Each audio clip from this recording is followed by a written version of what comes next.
Hello, welcome back to my channel. If you're new here, hi, I am Renika Shadora and I'm an artist. Today I'll be drawing this spread while discussing things that I hate as an artist. Before I start this list, I want to give a disclaimer that this video is not directed towards anyone. This video is about what annoys me. I do not speak for all artists. Anyway, let's go. Number 1, shipping costs and packaging. I am a traditional artist who loves buying stretch canvases sizes 16 by 20 and bigger. As a result, I have a lot of canvases at home. I got rid of over 50 canvases and I still have too many. With selling canvases, I have to worry about high shipping costs. High is $140 to box and ship a 24 by 30 canvas that I only sold for $60. I sold a 16 by 20 painting for $30 and shipping was about $40 to $45. I need to charge enough to make a profit, but I don't want to charge too high for a painting that doesn't look worth it, in my opinion. I have been looking into making my own boxes to make it easier, but shipping costs are still a trip. Number 2, very expensive courses aimed at small artists. My art business hasn't been open for very long. Like every other artist, I have tried to find advice on tips to get started and have sales rolling in nonstop. But the advice I usually find on YouTube is vague or said a million times. And if you want more specific advice, the courses that people offer cost about $300 and upwards. Now, I get that people who make these courses, especially artists who make these, want to have their time and hard work paid for, which is absolutely understandable. But it can be disappointing when you are just starting out and have no money to pay for these courses. I know these courses may be aimed at artists who make enough. However, when you see titles such as "Here's how to open a business" and "To get started," seeing the $200 price tag can make you upset. But again, I get it. I'm not required to buy these courses and I can go somewhere else. Number 3, backhanded compliments. "This art is not my style, but keep going." Or, "I would have bought this piece if you had changed these different details." Okay, what am I supposed to do with that information? I can kind of understand telling an artist what changes would have influenced you to buy it. Maybe those changes can influence the artist to create a redesign that can be very profitable. However, it's their art and that's how they designed it. They don't have to make these changes, and just like you don't have to buy it. You can give a look at their art, and then if you don't want to buy it, simply walk away. Also, I'm talking about these particular compliments if they are unwarranted. Now, if someone asks for your opinion, you can definitely say, "Hey, this style is not for me," and that's just how you feel, and the artist has to deal with it. But saying it unwarranted is kind of crazy to me. Number 4, being told someone can draw better than I can. Unwarranted comment. Again, what do you want me to do with that information? I once posted an Instagram reel of 2 paintings and some lady commented that her 12-year-old daughter can paint better than that. Okay, congrats to your daughter and I wish her success. But how does that information help me in any way? How does that improve my life in the slightest? All right, number 5, AI on Etsy. You know you can't go an art video without talking about AI. I took a brief break from Etsy to get started on my website for at least 2 to 3 months. I've been struggling with getting traffic to my website, so I reopened my Etsy shop. I tried looking up paintings to help me with my title, and boy, I thought Pinterest was bad with AI. No matter how detailed I was with my description, every listing seemed to be AI generated. It was very disheartening to see, considering how highly people used to speak of Etsy years ago. I even bought birthday gifts for a friend 6 years ago, and the website seemed very homey. This is not me saying you can't find good stuff on there now. It just seems like you have to go an extra mile to find what you want. 6, being on different platforms. I am on TikTok, Instagram, Threads, YouTube. I also have a Blue Sky account, and I was told 2 months ago to have a Facebook for my business. Obviously, no one forced me to be on multiple platforms. It's just a lot to maintain, especially when you have to keep track of what you have already posted, plus keeping track of altering content for specific platforms, because some people say, oh, would you post on TikTok? You can't post on YouTube, and vice versa. Number 7, scam commission messages. I don't think anything on this list grinds my gears more than this. I'm so sick of getting messages of, are you open for commission? Just to have the same formulaic scammy message. I just don't understand what the scammer gets out of it. I guess stealing your artwork to sell for your own, but that's a lot of hoops to jump through for just the possibility of getting artwork to steal. It's also frustrating to get, oh, message me because I want to buy your artwork, and then surprise, surprise, it's an NFT thing every single time. It's just so annoying, and it kind of isn't. I'm starting to lose hope when I get the "Are you open for commission?" because I'm like, oh, I posted, I have it in my bio, I have it in my links, I have it on my post, but I'm like, oh, maybe they missed it, and so I get my hopes up just to be disappointed again and again. Number 8, my internal struggle to create for fun versus to sell. What I mean by that is I have found it harder. I've been harder on myself to create sale-worthy art since I have opened my business, which makes it harder to enjoy the process. I get very disappointed when I create sketches that I can't turn into prints, or I get very upset when I create paintings that I don't think are worthy to be on my shop. It makes me question my abilities and to some extent my self-worth. However, you need to make bad art to make masterpieces or the pieces you really want to make. I just really need to remember that and not be so hard on myself. Like, yes, it's good to improve and to make things customer likes, but sometimes you gotta let loose and just splatter paint on the canvas, you know?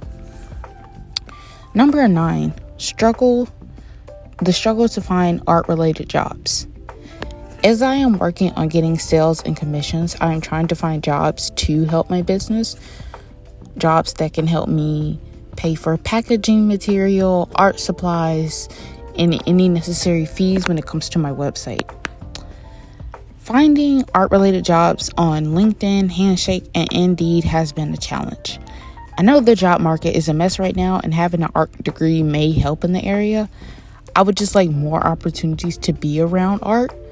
I'm not against other jobs, but I want jobs that can help me make connections in the art world. Maybe I could deep dive to more gallery jobs. I have been given the advice to go into places and ask for jobs. However, they'll probably just tell you to apply online, or like, hey, we don't have that. Maybe try next year or something. Number 10, my stubbornness / low attention span. I need to get back to the fundamentals when it comes to art. However, I am too stubborn to do so, or I can't sit down long enough to focus. I want to learn on my own through trial and error, but there's nothing wrong with someone teaching you how to do it. I need to keep reminding myself this. I still have this internal thought that I need to be self-taught to be a great artist. However, that is not the case, especially since I've had a friend who has helped me learn anatomy, and my art classes growing up really impacted me. But yeah, I think it is also due to my low attention span. I spend a lot of time on social media trying to create the perfect videos to gather artists' attention. Plus, I skip around a lot when I watch videos, so it makes it harder to focus to watch videos that can help me learn. Interested in art, but going through the fundamentals over and over is just not high on my list right now. Also, don't get on me on how I say fundamentals. I know there's no extra T on there. It's just, I'm Southern. It's just how I talk. Anyways, number 11, the thought that I would sell more if I was more realistic. By more realistic, I mean my art style. I consider my art style more expressive and to an extent cartoonish. I know I need to be more detailed with my artwork, but I can't help but think that more realism in my artwork will make it sell more. I have nothing against realism art or hyper-realism art. I'm just not super interested in creating it because I like my personal style, but I feel like I should be interested in it if I want to sell more. However, I need to realize that someone may like my style the way it is. You know, there's 8 billion people in this world. There's bound to be some people who are interested in my style of art. Number 12, comparison and arrogance. As every other artist on social media, I have compared myself to artists I think are better than me. I have also realized I've compared myself to artists that I think I am better than. Like, oh, someone is willing to buy that or like that. Clearly, they should be willing to buy my art. I would never comment that on someone's page because there's no reason to. Also, maybe I am quote unquote a better artist than this person in particular, but it doesn't mean I'm a better person than them. It doesn't mean that they are not better than me in other aspects of life. Also, how can I create a platform of positivity and inclusivity if I am so arrogant? How can I improve as a person if I don't check myself? And again, how does thinking I'm a better artist than someone help me or them in the slightest? Also, I want to check this thought more because eventually those thoughts can turn into actions and habits. And I would hate to do something to hurt my fellow artistic peers, especially if they are a beginner artist. Number 13, struggling to find the right pose reference. I have tried to be so specific with the pose I want on Google and Pinterest that my browser history is probably really weird right now. The hour I spend on Pinterest to find inspiration is due to looking for post references. It leads me to settle for some other pose, but then I'm left unsatisfied with the drawing because it's not the pose I want.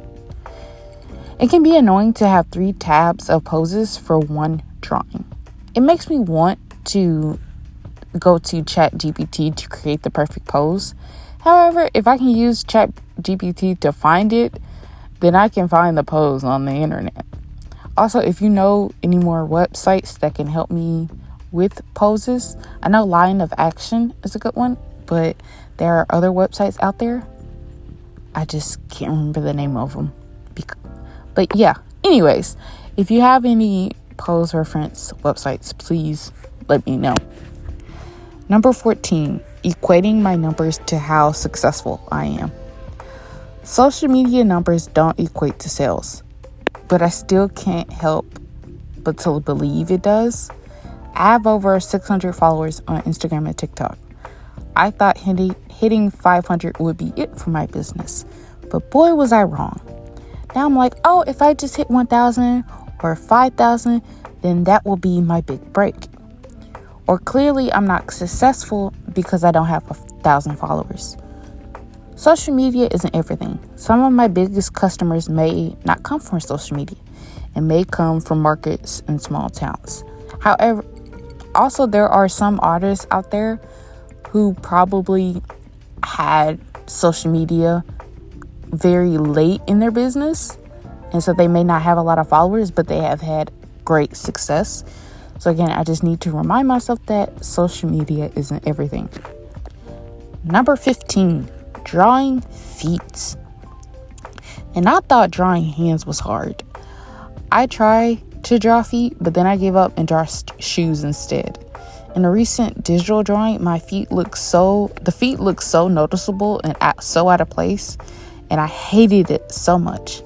That's why I love to draw long dresses, skirts, and pants, so you can't really see the legs or the feet to see how wonky they look. But then sometimes the pants and skirts look wonky, but that's a whole nother issue. Anyway, you can't comment on the feet if there aren't any. Side note, I apologize for how much the angles are switched in this video.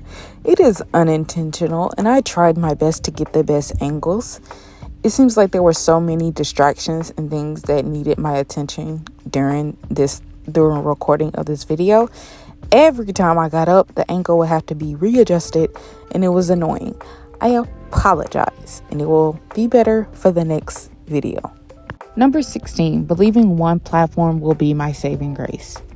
This goes into why I am on multiple platforms. It's because I believe that Instagram or TikTok will be the sole reason I achieve sales and notoriety. I can't say that right. I say it right in my head, but I can't say it right. Anyway, I'm currently on YouTube because my mom said YouTube helped other artists grow. And that may be true. Maybe for one artist, Instagram was the reason they got well known and got a lot of sales, and maybe YouTube was the way to go. But that doesn't mean it will automatically work for me. And I've got so caught up in that I forget that I can get sales through multiple avenues. And I'm trying to deprogram myself from believing that, like, hey, Instagram is not going to be the reason why I get a lot of sales.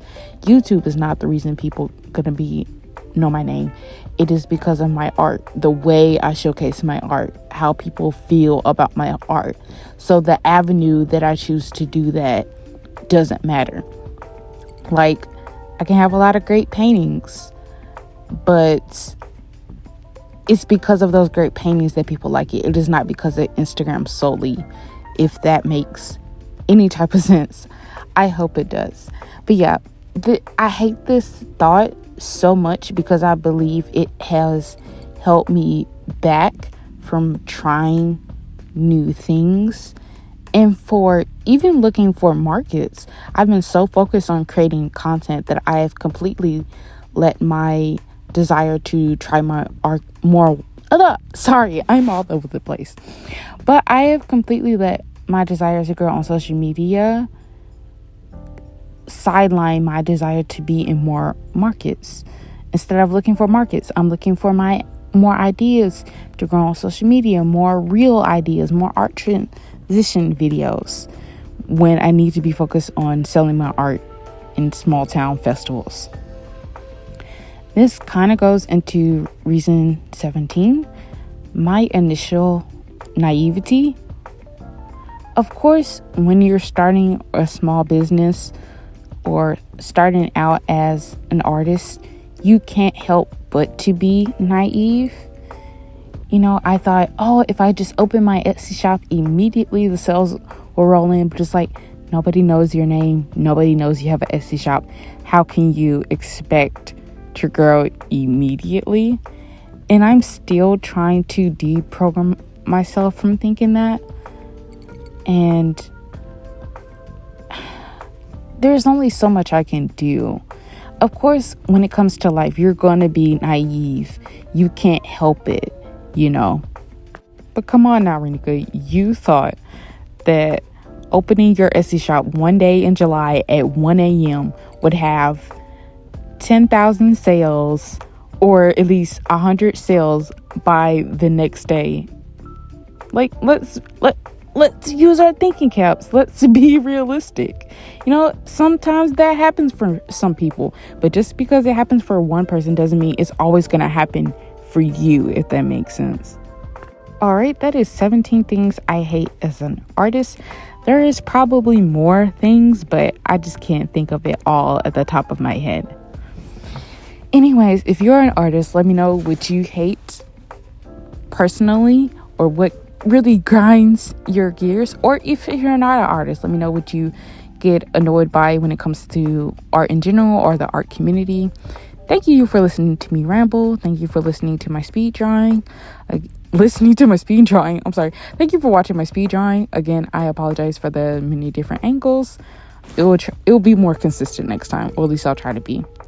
Let me know your thoughts below on the drawing and the video. Again, these are my opinions and you don't have to agree. I do not speak for anyone.